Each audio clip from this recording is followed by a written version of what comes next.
शून्य समाधि ओशो आचार्य रजनीश द्वारा लिखित एक आध्यात्मिक पुस्तक है जो ध्यान, चेतना और आत्म साक्षात्कार के गहन विषयों पर केंद्रित है।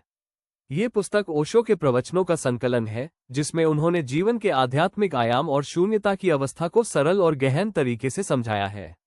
ये पुस्तक पाठकों को आत्म जागरूकता और समाधि की ओर ले जाने का प्रयास करती है।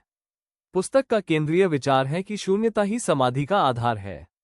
ओशो कहते हैं कि मनुष्य का मन विचारों, इच्छाओं और बाहरी दुनिया के शोर से भरा हुआ है जो उसे सच्ची शांति और आनंद से दूर रखता है। शून्य समाधि का अर्थ है मन को सभी विचारों और बंधनों से मुक्त करना ताकि वो अपनी मूल प्रकृति, शुद्ध चेतना को अनुभव कर सके। ओशो इस अवस्था को एक दीपक के जलने से तुलना करते हैं जो जीवन के अंधेरे को दूर करता है। ये शून्यता नकारात्मक नहीं बल्कि सकारात्मक और रचनात्मक है जहां व्यक्ति अपने भीतर की अनंत संभावनाओं को पहचानता है। ओशो के अनुसार शून्य समाधि तक पहुंचने के लिए ध्यान आवश्यक है। ध्यान वो प्रक्रिया है जो मन को बाहर की ओर भागने से रोककर भीतर की यात्रा शुरू करती है।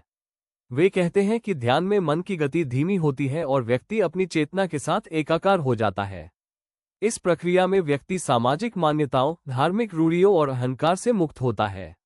ओशो ये भी जोर देते हैं कि समाधि कोई जटिल या असंभव लक्ष्य नहीं है बल्कि यह प्रत्येक व्यक्ति की स्वाभाविक अवस्था है जिसे केवल पुनः खोजने की आवश्यकता है।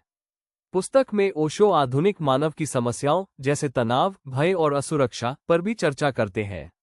वे कहते हैं कि जब तक मनुष्य प्रकृति और अपनी आत्मा से जुड़ाव नहीं बनाता, वो सच्ची शांति नहीं पा सकता।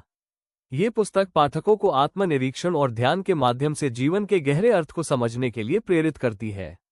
सरल भाषा और गहरे दार्शनिक विचारों के साथ शून्य समाधि आध्यात्मिक खोज में रुचि रखने वालों के लिए एक प्रेरणादायक मार्गदर्शक है।